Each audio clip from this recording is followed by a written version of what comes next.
It's like I go to the local church pantry every month to get food, so I never knew there was anything to do with animals.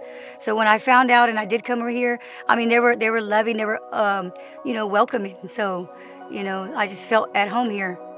I guess it just really spoke to me because I feel like so many of us are one step away from having some major catastrophe in our lives that could have human food insecurity and also pet food insecurities. Nobody should have to ever pick between feeding themselves or feeding their pets and then having to face the possibility of giving up their pet. I grew up with dogs and cats, and I can't even imagine if I was in a situation where I had to give them up because they're such an integral part of my life.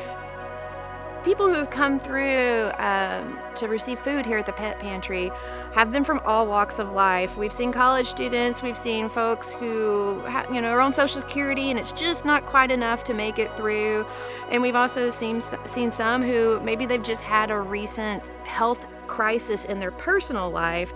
And so they're a little bit depleted of resources, so they just need a little help to get over this obstacle.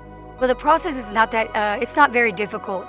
You pretty much come in, they may give you a QR code, and you fill out one form of your information, and then they give you food for them every month. They give you a chance to get all that, and they offer it for free, so that helps out a lot too. Well, when I first started coming over here to get food, I noticed that this area behind me was not taken care of. They cut everything else, keep it clean. And I told one of the ladies, I said, look, I can cut that for y'all and clean it up.